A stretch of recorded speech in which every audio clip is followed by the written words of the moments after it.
Bonjour tout le monde, bienvenue sur notre live de finance spécialisé sur le métier de contrôleur de gestion.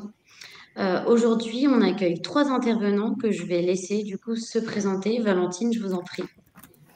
Moi, c'est Valentine, j'ai 24 ans, je suis à la fin de mes études, dernière année de master, mais actuellement deuxième année d'alternance en contrôle de gestion en supply chain chez Carrefour. Et après, on pourra revenir sur mon parcours par la suite. Très bien. Landry, je vous en prie. Landry, donc 29 ans, ça fait 1 an que je travaille chez Daxer en tant que contrôleur de gestion au niveau du siège, après une reconversion professionnelle. Anaïs. Bonsoir à tous. Pour ma part, c'est Anaïs, 26 ans. Je suis actuellement senior consultante dans les équipes finance transformation chez Deloitte. Et j'ai fait 2 ans de contrôle de gestion en alternance pendant mes études avant de rejoindre Deloitte. Super, merci beaucoup. Donc, on va pouvoir commencer par votre parcours. Comment est-ce que vous êtes devenu du coup contrôleur de gestion? Comment vous êtes arrivé dans ce domaine-là? Landry, est-ce que vous pouvez nous parler de votre parcours? Alors, j'ai fait une licence en comptabilité et gestion il y a une dizaine d'années, et il y a 1 an, on m'a proposé ce poste-là. J'ai voulu essayer, et ça m'a intéressé. Et je suis arrivé du coup chez Daxer il y a 1 an. Et je me suis Ok. formé directement au sein de Daxer avec les personnes présentes au siège. D'accord. Et en termes d'études? Alors, c'était une licence moi, j'ai la licence de comptabilité de gestion, donc c'est une licence en 3 ans que j'ai passée à la Joliverie. Ok, très bien. Anaïs? Pour ma part, j'ai fait du contrôle de gestion durant mon master en finance d'entreprise fusion-acquisition. Donc, c'était en alternance. J'ai choisi ce parcours-là parce que ça allait parfaitement avec ce que j'apprenais durant mon master. Donc, c'était pour mettre en pratique tout ce qui est analyse financière, ingénierie financière dans une compagnie et de façon concrète en contrôle de gestion. Très bien. Valentine?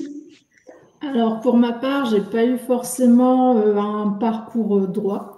Euh, j'ai commencé par une licence d'économie gestion droit à l'université, un peu plus axée sur le marché de la bourse que sur la gestion d'entreprise. Par la suite, j'ai fait un peu de gestion de magasin. Donc, j'ai fait des études un peu sur le commerce, management. J'aimais beaucoup la gestion, mais j'avais ce côté-là, finance, qui me manquait assez beaucoup. Donc, je suis repartie sur un master en école de commerce en gestion finance, qui m'a permis du coup de rentrer chez Carrefour pour faire du contrôle de gestion et j'ai été formée par la suite. Ok, super. Aujourd'hui, je voulais savoir quel type de défis vous avez pu rencontrer, que ce soit dans vos études, dans votre formation ou même aujourd'hui au sein des entreprises pour accéder à ce poste. Est-ce qu'il y a des difficultés particulières? Enfin, voilà. Si vous avez des expériences de vie à nous raconter. Que- Comme vous voulez, la première personne décide de commencer. Oula. Ouais. Alors moi, le plus compliqué, c'était de trouver, on va dire, ce poste-là. Au début, je me suis un petit peu découragé de par la licence qui était un peu compliquée à obtenir, mais après la mise en relation avec le reste de l'équipe et le partage de savoir-faire, c'est ça qui a vraiment permis de développer mes compétences. Très bien. Vous n'avez pas rencontré de défis particuliers Alors si, on va dire l'anglais qui reste quand même assez primordial, parce qu'on est dans un groupe allemand où tout est en anglais et avec une comptabilité qui est différente, même si c'est de l'analytique. Le contrôle de gestion, c'était ça la plus grosse difficulté, on va dire. Ok. Et pour vous, Valentine, est-ce que vous avez rencontré des défis particuliers dans ce secteur? Pas forcément, vu que j'étais en licence de finance, il faut vraiment avoir des bonnes bases en comptabilité pour pouvoir après analyser les chiffres et pouvoir donner un peu des directives sur les leviers à utiliser. Mais c'est beaucoup plus sur les logiciels. Il faut s'attarder parce qu'ils sont différents par rapport aux entreprises. Par exemple, ici, je travaille sur le logiciel SAP, qui est devenu un des gros logiciels utilisés dans les entreprises. Mais après, par rapport à des formations ou même pour ceux qui veulent tenter le métier, il y a plein de formations sur Internet assez accessibles, mais aussi avoir une solide base sur Excel. Ok, très bien. Pour vous, ce sont les principaux défis que vous avez rencontrés jusqu'à maintenant? Au début, mais pour l'instant, maintenant, ça va. Mais il faut comprendre aussi beaucoup l'activité de notre entreprise parce que c'est beau d'avoir des chiffres. Si on ne comprend pas un peu ce qui se passe sur le terrain, c'est un peu compliqué après d'analyser. Ok, super. Et vous, Anaïs, est-ce que vous avez rencontré des défis particuliers, que ce soit dans vos études ou dans le milieu professionnel? Oui, et je rejoins Valentine justement sur l'aspect outil parce que au cours des études, on apprend tout ce qui est théorique, donc l'analyse, comment on fait, comment suivre l'évolution des résultats, qui est le cœur du métier d'un contrôleur de gestion, si je peux vulgariser ça. Mais l'outil, sauf si on est sur le terrain, c'est un peu compliqué de l'apprendre en amont.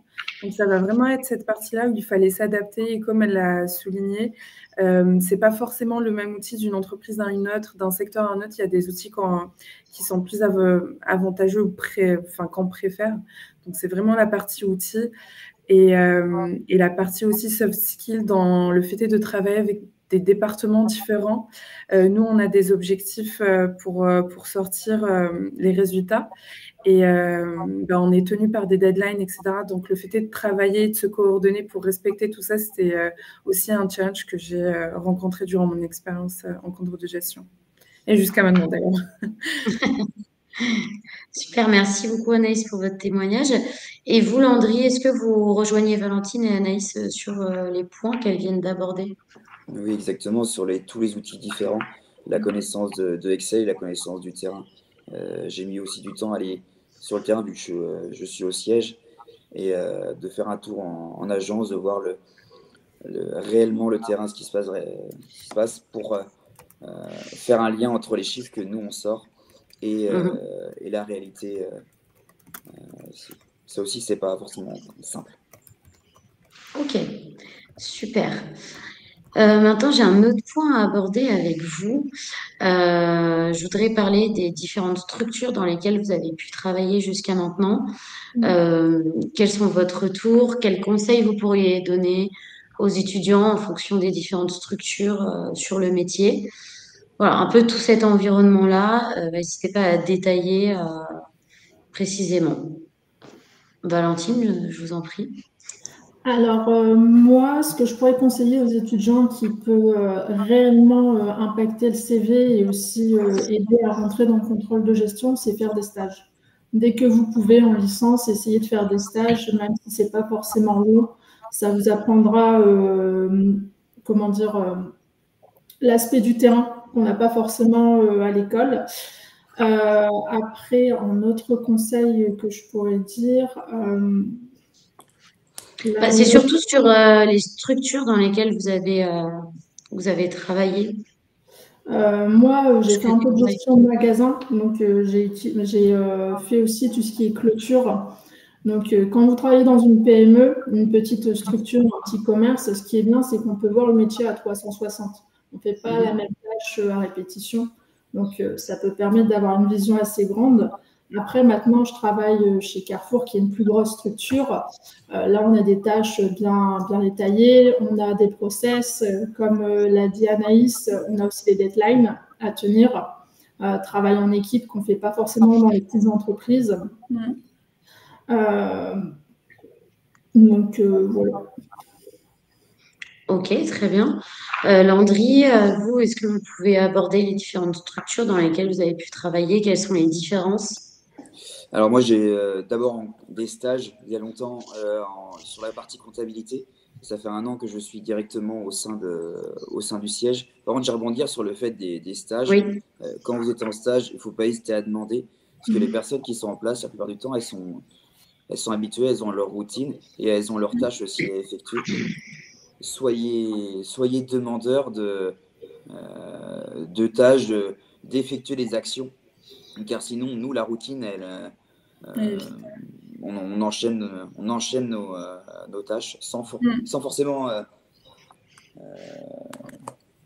passer autant de temps avec vous que si vous êtes en réelle demande.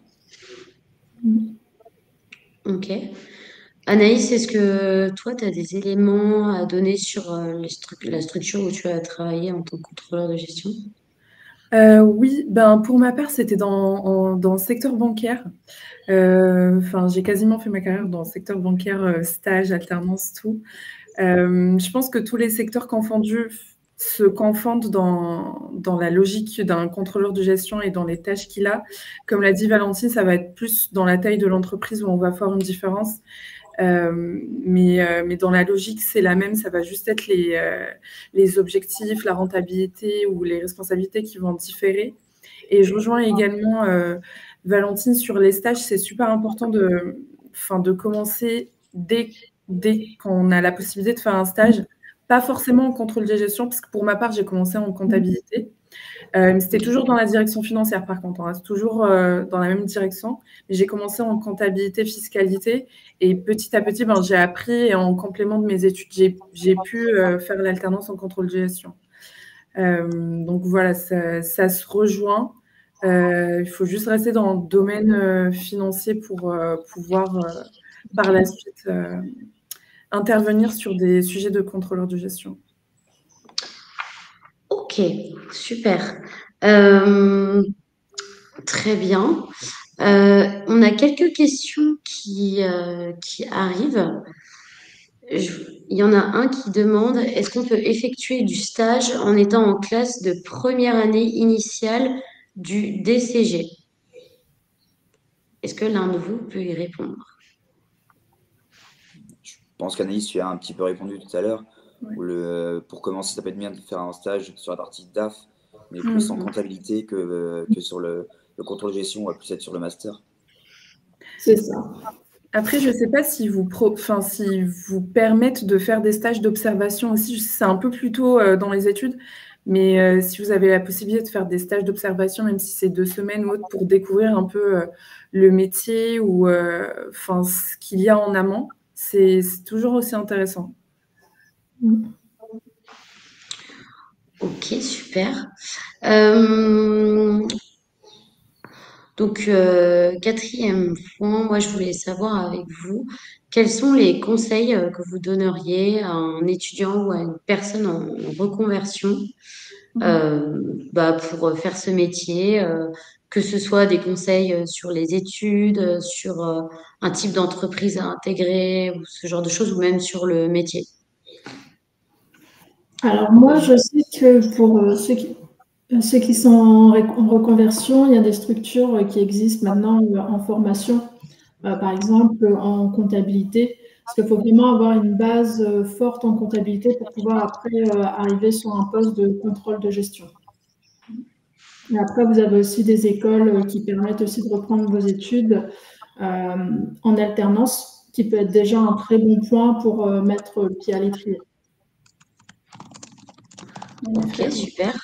Et je pense justement par rapport aux études, c'est très important de bien orienter la formation qu'on suit, enfin le sujet de la formation qu'on décide de suivre. Ça doit bien être orienté dans tout ce qui est outils analytiques, analyse financière, gestion des performances, parce que c'est ce qu'on va retrouver demain dans un métier de contrôleur de gestion. Et si on évolue dans un métier de DAF, enfin tout ce qui est gestion financière et analyse financière, c'est important de bien choisir son sujet. Super. J'ai une autre question là qui arrive.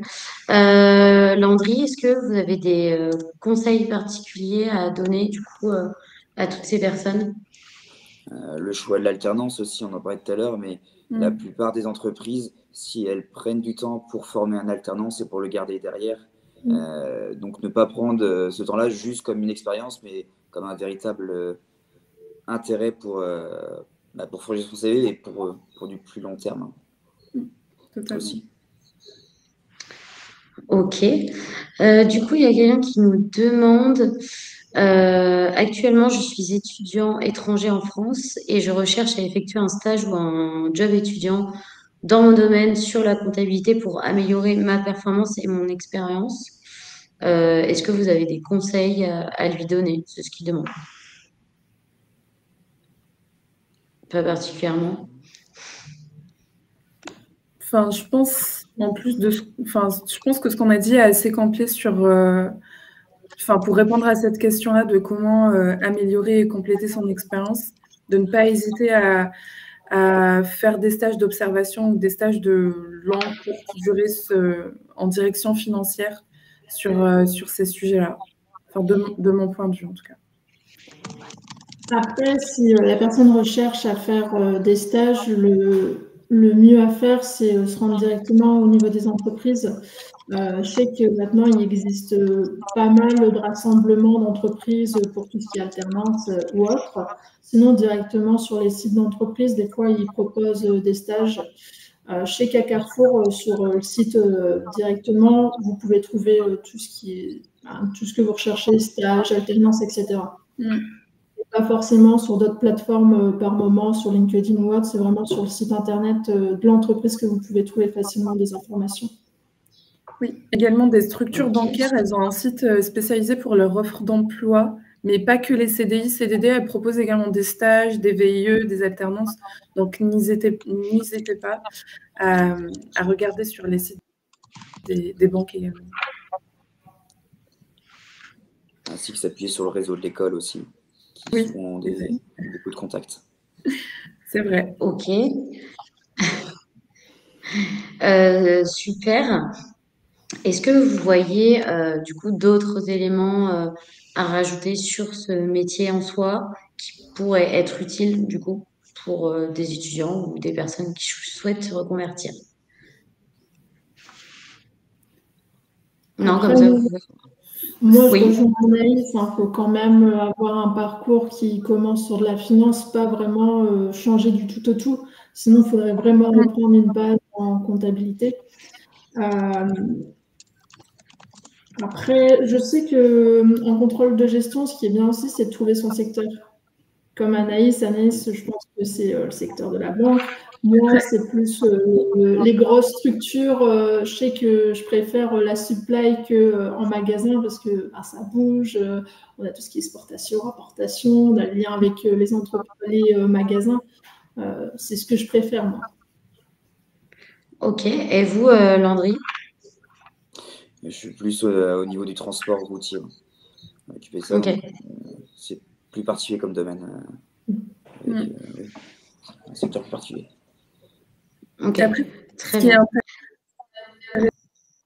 intéressant, comme on peut le voir, c'est qu'on peut faire du contrôle de gestion dans des secteurs totalement différents. On peut choisir son secteur comment et on peut passer d'un secteur à un autre si on veut changer. Si on veut changer de routine, on va dire, sur les objectifs, parce que le secteur bancaire, c'est très différent du secteur industrie. Donc, c'est pas bloquant, c'est un métier qui permet de voir plein de secteurs différents sans forcément être limité dans son champ d'intervention et aussi qui permet d'évoluer parce que quand on est contrôleur de gestion, on peut derrière être responsable du contrôle de gestion de la direction dans laquelle on intervient, voire directeur financier. Donc, c'est vraiment un métier qui ne bloque pas dans une case particulière, mais qui a beaucoup de perspectives d'évolution et de changement au quotidien. Ok, super. Merci beaucoup. Là, j'ai d'autres questions qui arrivent. Notamment, est-ce qu'il faut mieux commencer sa carrière sur du contrôle de gestion ou alors commencer dans l'audit, puis partir ensuite sur du contrôle de gestion en interne 3 ans après?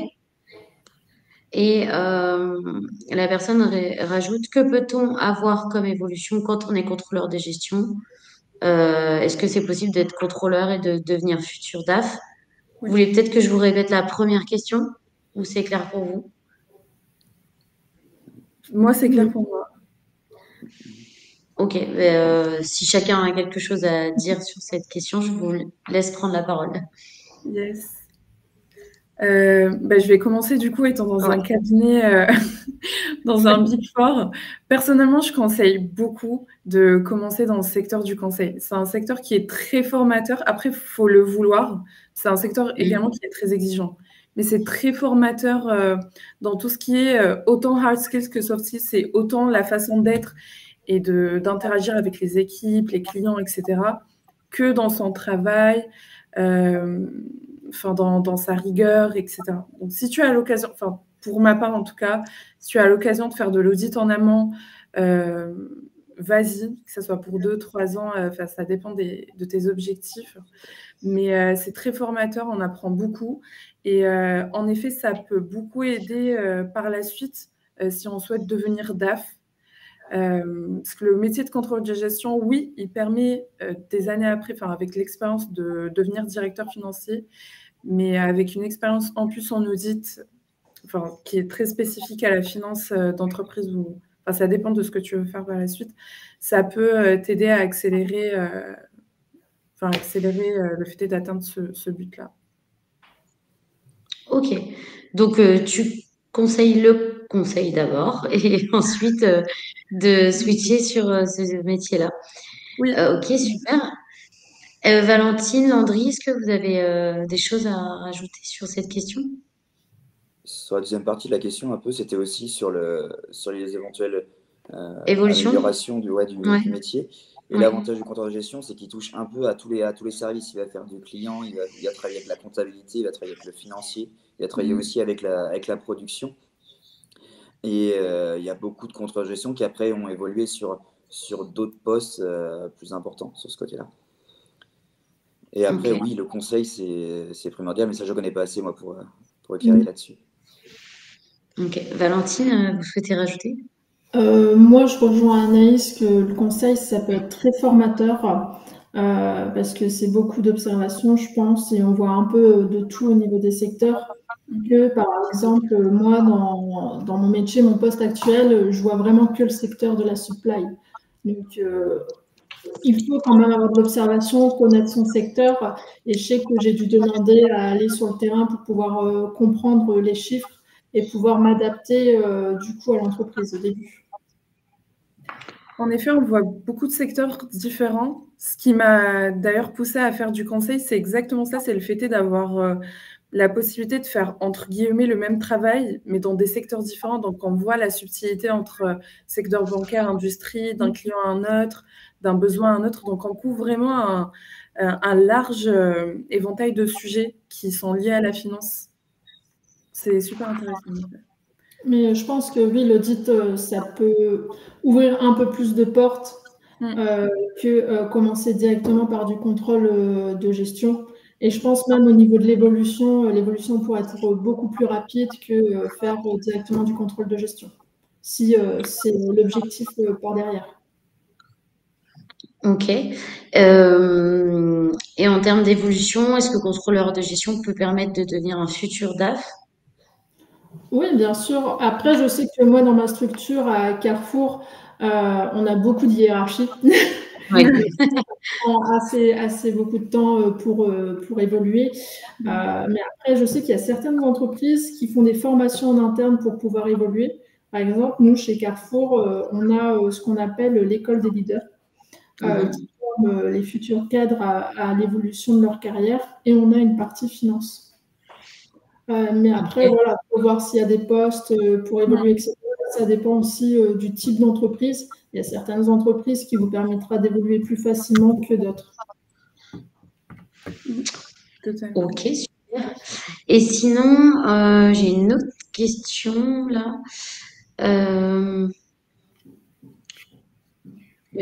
Alors, la personne me dit le métier de contrôleur de gestion à l'international. Quel est du coup l'avenir du métier de contrôleur de gestion au niveau réglementaire, niveau technologique? Et ensuite, il me demande sur le contrôleur de gestion à l'international les spécificités du marché français. Est-ce qu'on peut espérer pouvoir faire ce métier dans d'autres pays venant de France si on le souhaite?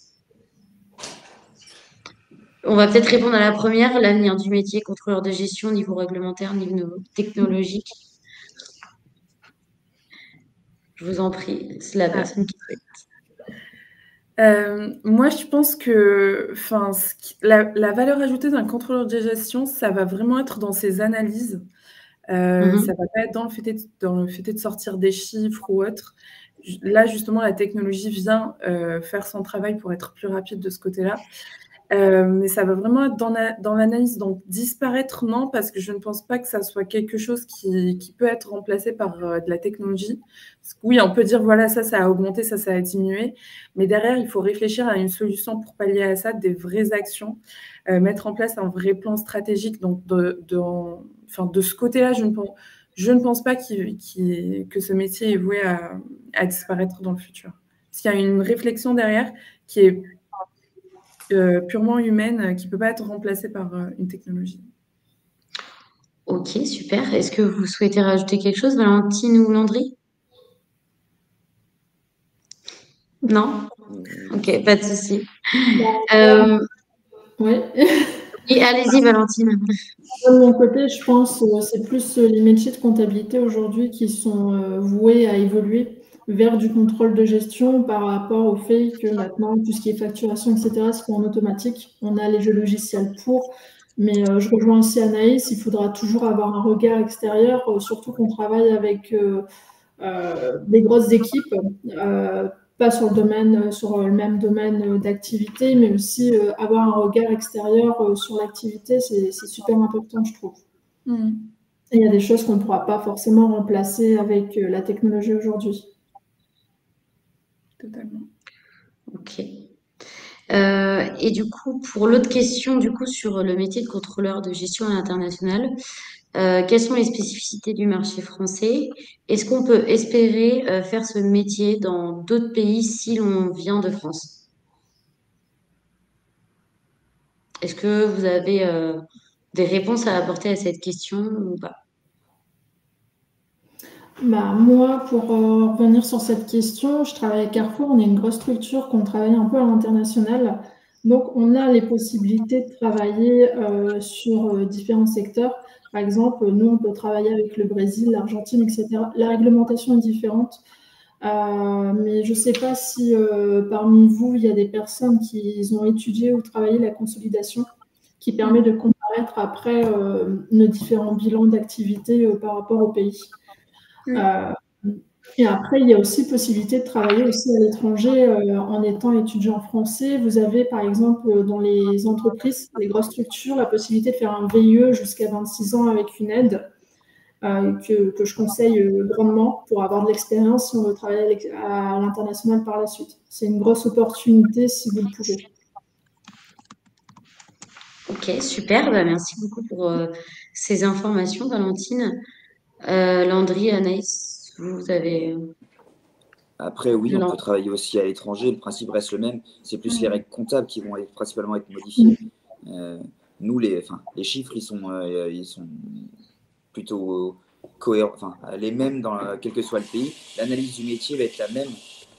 C'est plus les règles comptables qui vont être différentes et qu'il faut essayer d'approprier. Ok.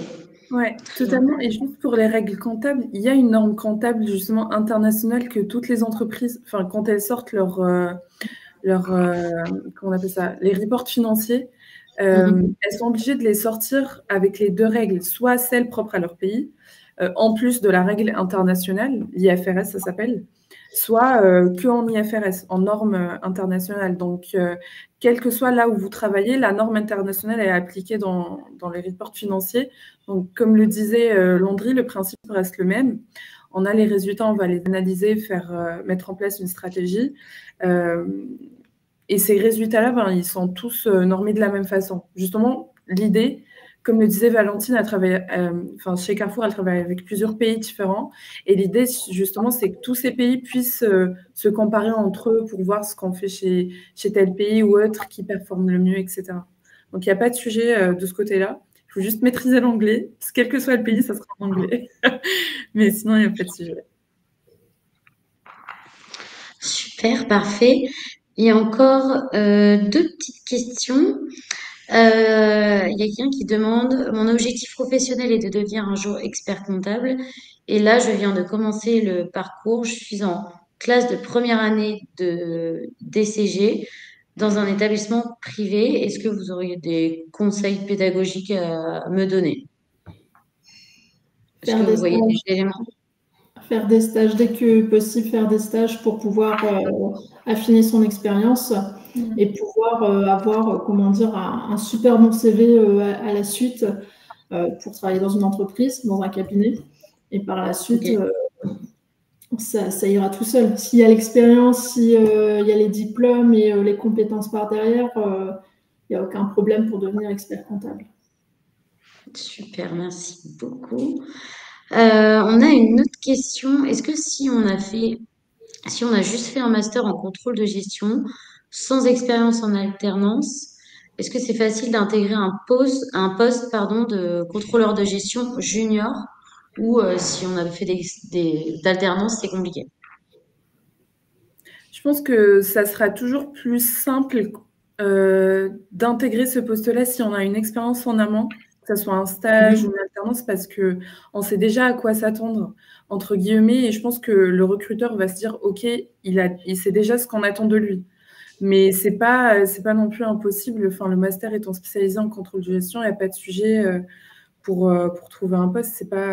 C'est pas handicapant de ne pas faire une alternance ou des stages en amont, enfin, de mon point de vue. Et on peut compenser avec d'autres expériences, des expériences plus propres au métier. Totalement. Ok, super. Une dernière question. Comment faire pour réussir une transition vers une formation en contrôle de gestion depuis des fonctions de responsable commercial et conseil bancaire auparavant? Et en plus, la personne précise, mon profil est sans cesse rejeté. Ah bah moi c'est un peu mon parcours. Ah bah parfait.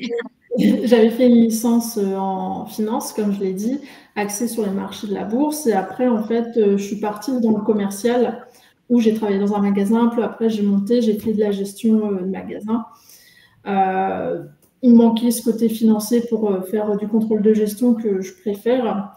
Donc, je me suis inscrite dans une école de commerce pour faire une formation en gestion, finance et management. Ça s'appelle MBA. C'est une bonne école assez facile et accessible, surtout si tu as commencé à faire une formation commerciale. Il y a juste un petit concours à passer à l'entrée. Et après, tu trouves une alternance dans une entreprise. Et voilà. C'est ce que je peux. C'est comme ça que j'ai réussi à avoir comment dire, cette opportunité de partir sur du contrôle de gestion. Mais par avant, j'avais une formation en finance. Il faut donner ces compétences que tu as pu avoir, par exemple, dans le commercial, si tu as fait de la gestion de portefeuille, etc., du contrôle, et après faire des stages, sinon en amont pour pouvoir appuyer ta candidature pour les alternances. Alors, la personne vient de répondre, j'ai été acceptée en MBA audit et contrôle de gestion chez PPA, mais je peine à trouver une alternance.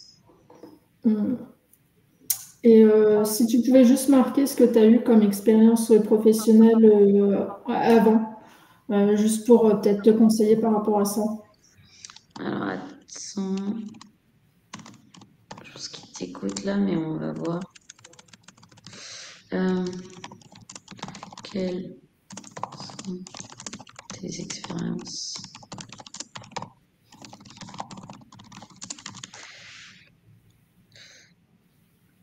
Ah, il dit mon CV n'est pas analysé. Oui, mais on veut ton expérience professionnelle.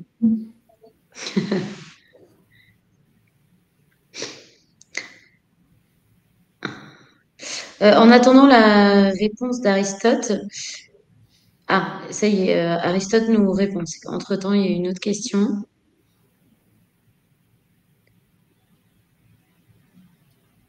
Alors, en attendant qu'Aristote nous écrive la globalité de ses expériences, on a une autre personne qui demande, j'ai effectué 3 stages dans des domaines variés, audit bancaire, comptabilité fournisseur, contrôle de gestion. Malgré ses expériences, son profil aussi est rejeté lorsqu'elle postule. Est-ce que vous pensez savoir à cause de quoi c'est dû ou pas?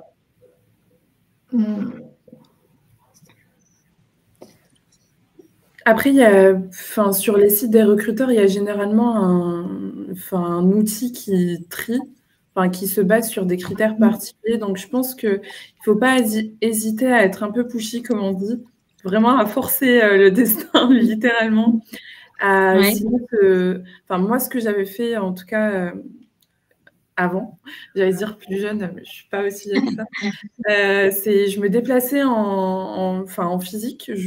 Pour trouver mes stages, je faisais agence par agence, par exemple, participer à des forums de recrutement. Je sais que Dog Finance, normalement, il propose ce type d'événement. Donc, Tout à fait. participer à ces forums-là. Solliciter votre école également, parce qu'ils ont un réseau, même si vous avez fini les études, pour vous orienter pour vos premières expériences professionnelles. Donc, n'hésitez pas à contacter les gens aussi sur LinkedIn.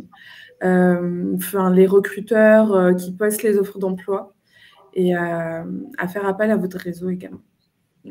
Ok, super. Merci beaucoup, Anaïs. Valentine, on a du coup Aristote qui nous a répondu. Et en fait, il dit qu'il est responsable commercial depuis septembre 2023 et du coup qu'il s'est inscrit dans un master pour en arriver là. Donc, il faudrait que tu t'appuies aussi tes expériences, tes compétences en comptabilité, finance, parce que c'est beaucoup ce que va rechercher les recruteurs. Parce que je sais que moi, quand j'ai passé un entretien, on m'a posé forcément des questions dans la finance, dans la gestion, dans la comptabilité, pour savoir si j'avais réellement les bases, surtout sur Excel. Parce que si tu n'as aucune base sur Excel, ça va être un peu compliqué, mais je sais que dans le domaine commercial, on tient par moment des portefeuilles, etc. sur Excel avec des tableaux. Donc, tu peux appuyer cette expérience-là. Et après, comme a dit Anaïs, il faut pousser le destin, il faut toquer aux portes, il faut regarder sur les sites directement des entreprises, puis après le réseau. Ok. Et il a précisé qu'il avait fait, ça il l'a noté après, conseiller clientèle patrimoniale durant 5 ans. Et après, le reste de ses expériences, c'est vraiment du pur commerce. Ah bah ça c'est bien, côté patrimonial, mais ça sera plus à utiliser, je pense, dans le domaine bancaire. Ok. Mais pas forcément dans du contrôle de gestion, mais essayer de commencer un peu sur d'autres métiers de la finance pour se bâtir une base, même si c'est quelques mois, voire un stage ou un CDD, etc. Mais comme tu m'as dit que tu étais avec une école actuellement, soit leur poser des questions sur les anciens élèves, comment ils ont retrouvé, qu'ils ont trouvé leur entreprise, ou même tu as d'anciens élèves par moment qui recherchent des personnes, donc ça pourra peut-être t'aider. Mais si tu n'arrives pas à trouver dans le contrôle de gestion, essaye de faire un autre truc en finance en attendant pour avoir des bases en finance et après, par la suite, ça ira tout seul. Ok. J'ai une dernière question avant de clôturer ce live. Il y a quelqu'un qui demande, peut-on passer du contrôle de gestion sociale au contrôle de gestion individuelle? Est-ce que ça vous parle? Un peu. Oui. Alors moi, je suis en train de faire, je suis en plein dedans dans du contrôle de gestion sociale parce que je fais du contrôle pour la supply, mais là, on est sur un gros projet sur la masse salariale où on travaille un peu le coût de l'heure, etc. Après, partir en cabinet, je pense que la question, ça ira plutôt à Anaïs pour savoir un peu les profils, je pense, si c'est quelque chose que vous recherchez ou pas. Les quoi, pardon? Les profils? Ouais, parce qu'elle est en train de dire qu'elle faisait du contrôle de gestion en En social. fait, la personne demande si on peut passer contrôle de gestion sociale au contrôle de gestion individuelle. Ah, oui, pour moi, oui, parce qu'en fait, la différence qu'il va y avoir entre ces deux sujets spécifiques, ça va être les objectifs. Parce qu'on va chercher à calculer la rentabilité du sujet A sur de l'individuel et sur le social. Ça va être le sujet humain. Et sur l'individuel, on va vraiment faire du cas par cas. Donc, c'est juste l'objectif de ces analyses qui va changer. Et la logique reste la même. Donc, tu peux. Je pense pas que ça soit bloquant. Ok. Je regarde s'il y a une toute dernière.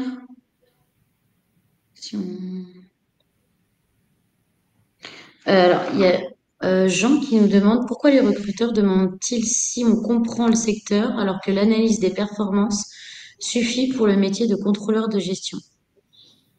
Non. Pas du tout.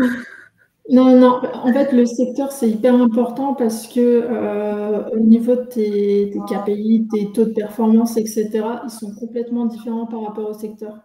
Hmm. Même en comptabilité, tu verras un bilan d'un secteur à un autre est complètement différent et ce qui en ressort est complètement différent aussi par rapport aux charges, à la masse salariale, etc.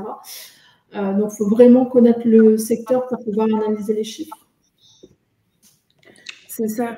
En effet, je rejoins Valentine sur le fait que ça soit totalement différent. Déjà, rien que entre la banque et l'industrie, la compta, enfin, les comptes comptables sont inversés. Donc déjà là, tu te perds. Mais aussi, enfin, tu peux pas savoir. Enfin, c'est facile de voir si ça a évolué positivement ou négativement. C'est ce qu'on se disait sur le fait que les outils peuvent faire ce travail facilement. Mais c'est vraiment l'analyse derrière. Si tu veux mettre en place une stratégie, donner des conseils pour atteindre tes objectifs, tu dois forcément comprendre ton secteur, son besoin, comment il réfléchit pour justement mettre un truc en place qui répond à ça. Et la data quality aussi. Toutes les infos Mm. qu'on récupère, parfois, sont un peu erronées. Et si on comprend mal son secteur, on ne peut pas analyser correctement toutes les infos qui sont légèrement erronées. Totalement. Super. Écoutez, c'est tout pour les questions.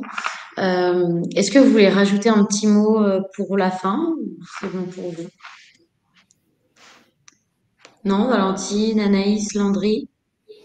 Non, mais après, pour ceux qui recherchent des alternances, etc., n'hésitez pas. Alors, moi, après, je ne sais pas les autres si ça serait la même chose.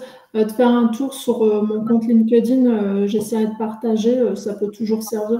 Parce que je sais que chez Carrefour, ils recherchent assez souvent des alternants ou des stagiaires. Là, la période est passée, parce qu'on cherche plutôt l'été, mais on ne sait jamais, il y a peut-être encore des places.